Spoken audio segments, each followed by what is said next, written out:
What up, world? Welcome to another episode of RMT. That's Real Man Talk. It's your boy, Stan the Man, coming to you today with another great conversation piece. What up, world? Welcome to another episode of RMT. That's Real Man Talk. It's your boy, Stan the Man, coming to you with another great conversation.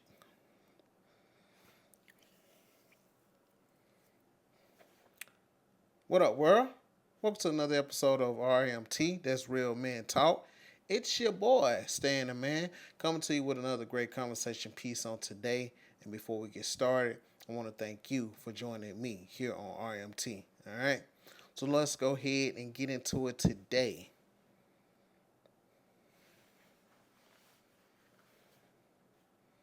Today, we're going to talk about it seems like everyone is doing better than me. All of us have been there, right?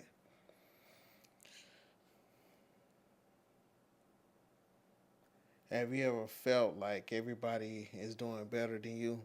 Like it's like you stuck in this moment that you can't seem to get out of. You pick up your phone, you go through social media, people are getting married, people are getting promoted, people are traveling, just having fun, living their best life, losing weight. They doing all these things and it just seems like you just stuck in the same old place year after year.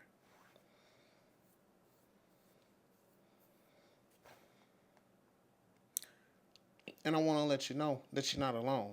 I have been through the same thing, but one thing that keeps us in this constant circle is comparison. Yes, the trap of comparison. Comparison will lead us.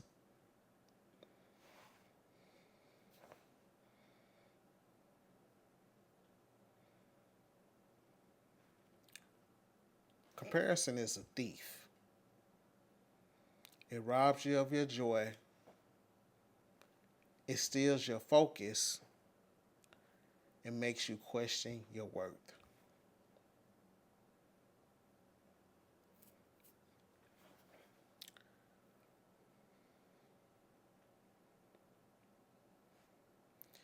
And here's the truth about social media. If you're going down your timeline is just a highlight reel. That's it. Like ESPN, the best plays, the top 10 plays on ESPN, that's what people posting about their life. The movie, the best part of the movie when they have the preview of a movie they come across and you watch it. The best part, they take the best part out of the movies to show you to get you to come in and watch the rest of the movie. But a lot of times we don't see the rest of the movie, so we compare our life to the highlight reel that we see on social media or even what we see in person. The new car, the new house. We like, oh man, why I ain't got that home? Why I ain't doing that? That comparison start to kick in. But we just seeing the good part of it, right? And do you really think that people want to show the bloopers? I remember I'm aging myself a little bit, but it was this TV show called American Funnies. I might be aging myself a little bit, but it was a TV show called American Funniest Videos, where people would take and ship in their videos of their family doing funny, and then they had the top 10, and the top person would win money. But who want to actually put all the bad things out about their family? Not funny, but all the bad things that they are going through, all the struggles that they are going through, all the problems that they seem to encounter on this road called success or on this road that leads to the American dream. Do you think people want to post that? Or do you think people want to show that? No, because then you can compare your life to some reality, which you don't need to compare it to. But sometimes comparing different situations make us feel better about our situation when we think people are doing worse than us, and then we look down on what we have going on when we think that people are doing better than us.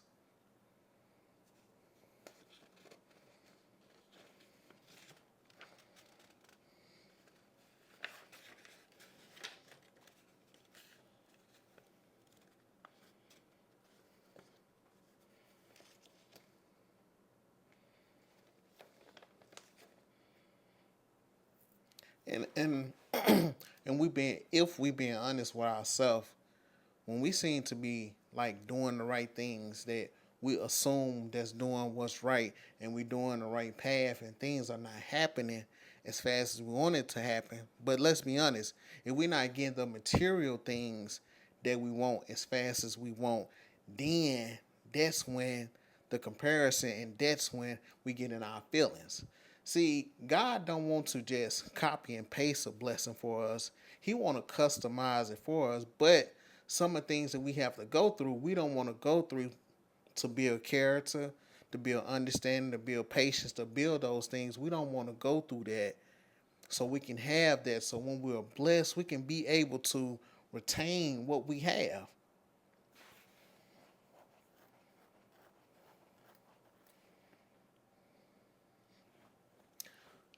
And so that comes to my first little scripture that I want to read to you. It's coming from Galatians 6, 4, and 5, and it's reading from the Message Bible. So if you got the Bible app, you can click on there and they got the different version and you click the message version. So it's Galatians 6, 4 through 5, and it reads, make a careful exploitation. Exploration. Galatians 6, 4 through 5. And it says, make a careful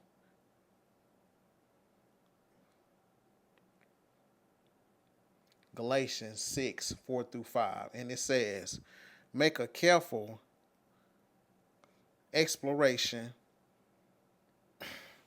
Galatians 6.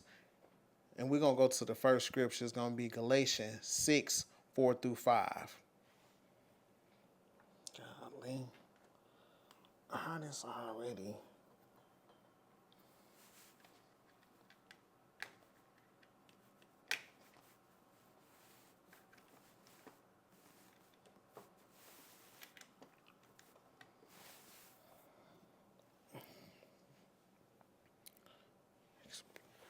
Exploration.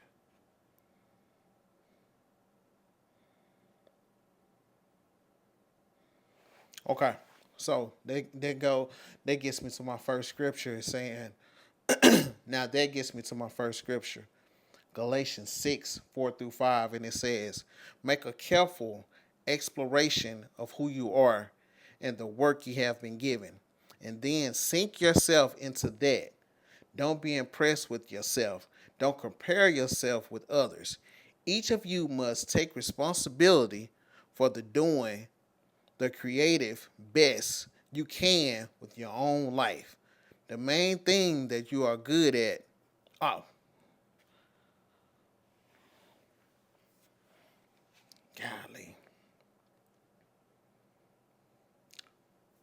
So let's get to the. So that brings me to my first scripture, right? Galatians 6, 4 through 5. And it says, make a careful exploration. So that gets me to my first scripture. That's Galatians 6, 4 through 5. Make a careful exploration of who you are and the work you have been given, and then sink yourself into that. Don't be impressed with yourself. Don't compare yourself with others. Each of you must take responsibility for doing the creative best you can with your own life. That's Galatians 6, 4 through 5 from the Message Bible, not the King James Version or the um, NIV, but the Message Bible. And so, to me, if you look at that, the main thing that you're good at, it might not be the popular thing to the world, but that might be the vehicle that God can use to take you to the place that you want to be. See, some of us think that the things that we're good at, since it's not the popular thing, since it's not popping on social media, since it's not the thing that's in right now, we don't think that's what we should use, the vehicle we should use to get to where we need to be. Just be honest. Some of us are great at things that's not popular or not as fascinating to people in the world or outside of you. And sometimes you have to appreciate what you have and what you're doing in order for God to bless it and be able to put you in a situation to be successful and be to where you want to be.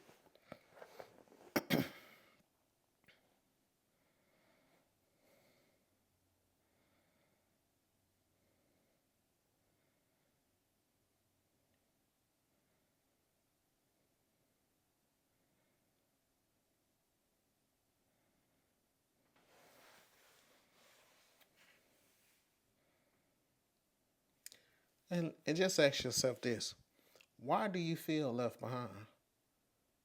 What is that feeling behind being left behind?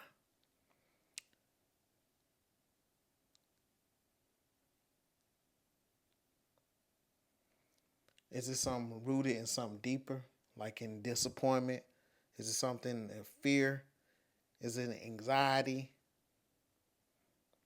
Or is it just flat out envy? Are you upset with somebody for getting somewhere that you want to be quicker than you? It'll happen as you when you're younger. Somebody, get to a job and building success quick, or they be an entrepreneur and they get success quick, or they build a new house or they get married first. So those different things can put envy inside of our heart because we really want to beat everybody there so they can say, "Who? Look at me!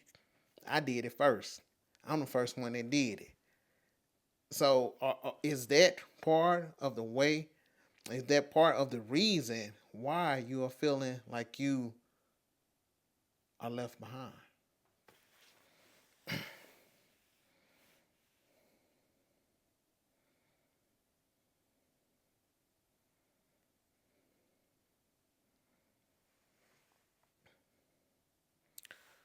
God's delay is not God's denial.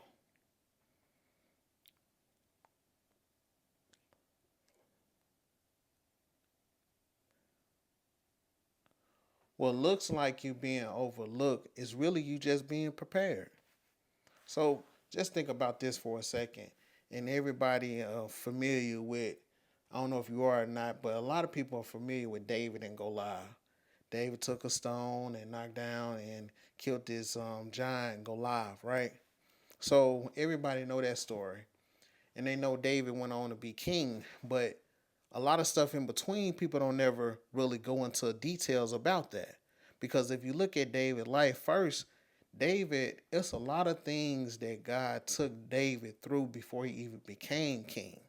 And so a lot of things that we're going through before he get us to the destination that he wants us to be at, he has to take us through different things to mold us.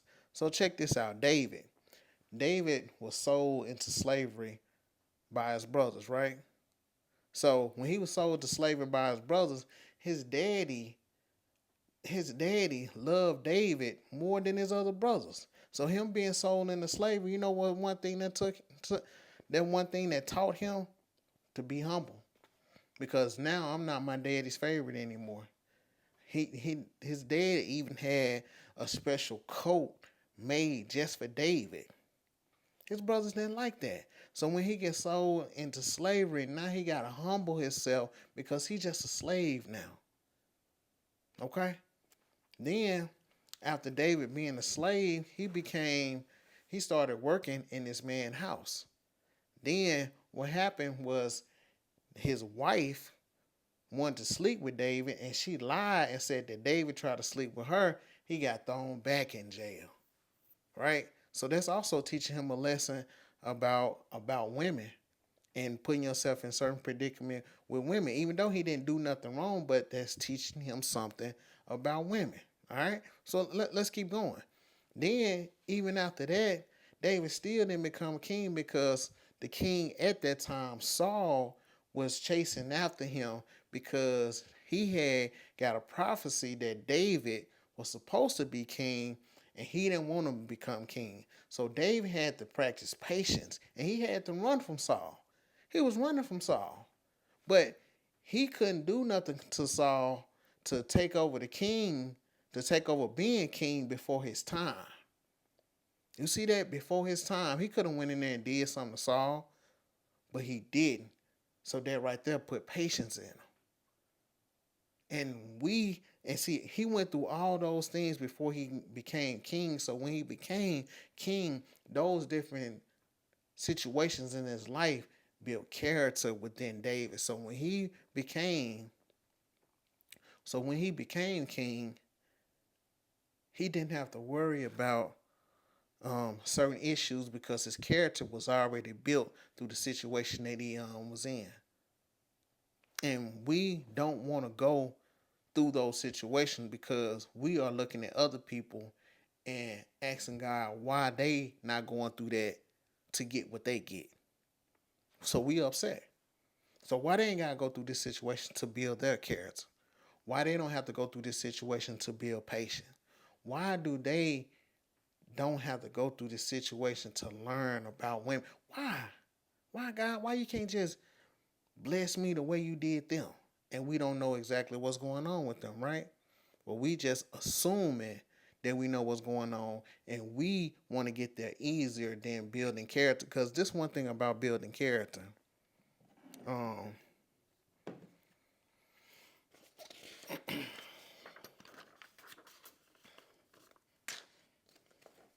this one thing about building character. Sometimes we don't want to go through that to build character, but once you build that character, you will be able to retain what you have longer.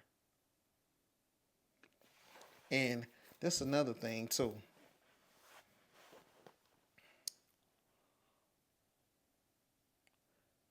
You know the one thing that breaks comparison? Gratitude. Yes, gratitude. I know it sounds a little cliche, but that's the truth. Being grateful. And I got a couple of things here that I want to talk to you about, but I just want to challenge you. Write down 5 things you're thankful for. I don't care how small it is. You can just start there. Just thank God just for letting you breathe, your mind, your family, just all those things. And do this for me. Limit your scroll time being on social media because sometimes we get on social media and it's comparison, comparison, comparison. We're looking at everybody else's life, even the superstars or whoever it might be, and it takes us down a path that we're not even grateful for what we have. We're not even grateful for what we God is doing in our life. And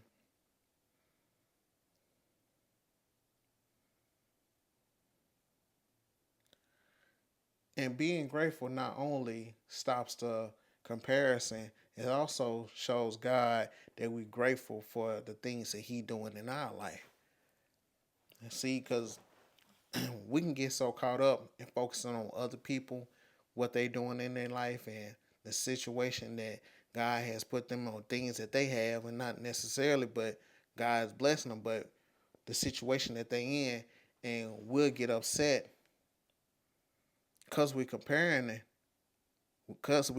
ourselves to them, and we're not being appreciative for what we have, the life that He have, and the things that God is doing for us, and we'll get upset and say, hey, man. But when you start to be grateful, start to be appreciative, you won't have to worry. You don't worry about what other people got going on. You don't worry about it because you are so appreciative of what. I'm gonna just say this: you can have a car, right? Might not be brand new, it might be an older car, but you're taking care of your car. Make sure it's running right. You're getting the oil change. You're getting the things fixed on it that need to get fixed. It's running good. It's paid for. That's a plus plus. But it's running good, but it's not what everybody think you should be driving. But when you put your love into that car start running right, AC blowing good, it'll make sure that you get from where you need to be because you're grateful. But if you're ungrateful and let it run down, you end up walking because you weren't grateful for what you had at that moment. Because this car might be an older car and it'll take you to the point where you can save up your money to buy a newer car that you want. So now you actually got 2 cars. One car paid for, running good. Now you got another car. You know, but because you was grateful and made sure that you took care of what you had, God was able to bless you with something else because you took care of what you had and was appreciative of what you had that he gave you before.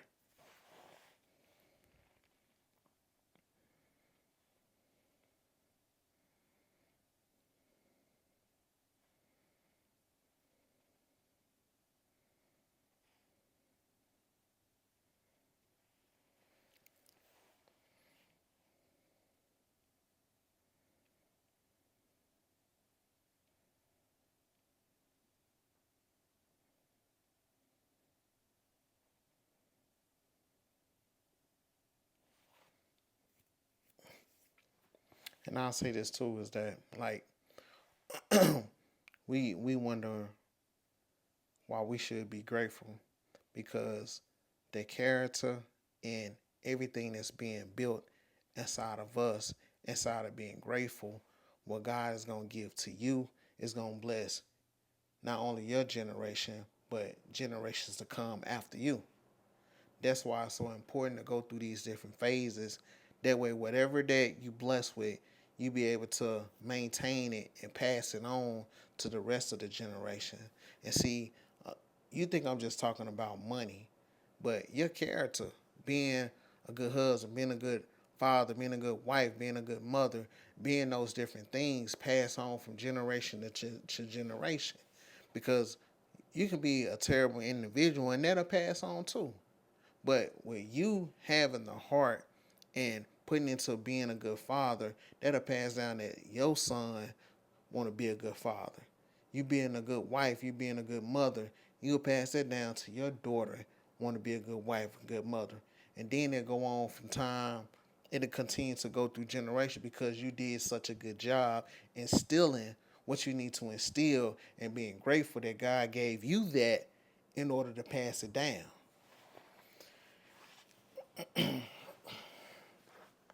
And see, I'm gonna say this too. Like we sometimes that we'll get. I'm gonna say that we get in phases sometimes that we start to lose hope and start to lose faith. That I'm getting. I'm gonna say this. Sometimes we start to lose hope. We start to lose faith. We feeling like we getting too far behind. Like we're not gonna be able to catch up. I need to catch up with everybody. Everybody doing everything, and I'm so far behind in my life. Like I need to catch up. And it might be slow right now, might be lonely, but some of that is necessary for you to get to where you need to get. And let me be honest, when you do a lot of stuff that's wrong, it takes time to get some of that wrong out of you. And sometimes you have to run into certain people to bring that out of you to let you know you still have that in you so God can start to work that out. Right? So let me tell you this. God does his best work in the shadows, in the quiet, in the way. That's where real men are built. Not in the spotlight, but in the struggle. And some of us just forget about that.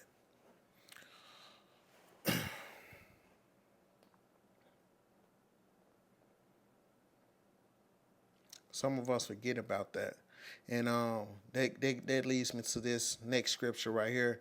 Comes from Romans 8 and 18. And it says, "For I reckon that the suffering of the present time are not worthy to be compared with glory which shall be revealed in us."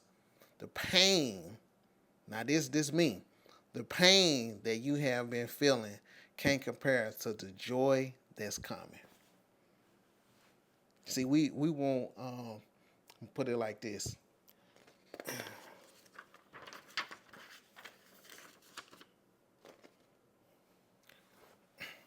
See, we don't want the pain part. We don't want the going through part. We just want the joy part.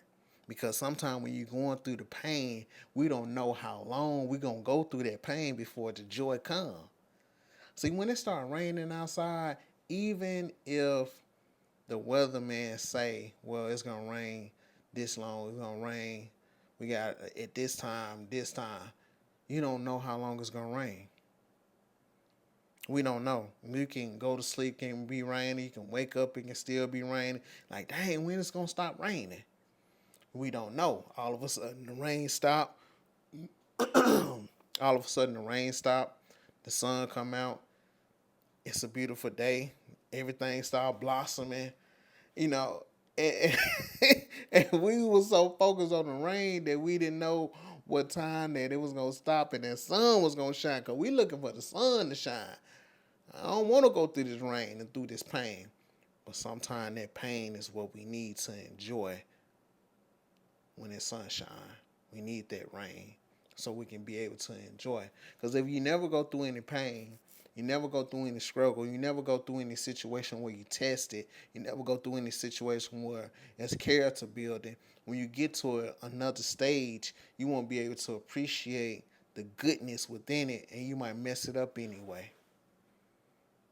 So you get prepared for it. So you're not left behind. You're just getting prepared for what's to come. That's just like you preparing yourself for this job interview, or you writing for this grant for your business. You know, you getting all that prepared. You preparing to receive something. So it's preparation before you receive it. So that's part of the preparation. Not that you're behind, but it's preparation for what you're about to receive, so you can be ready for it.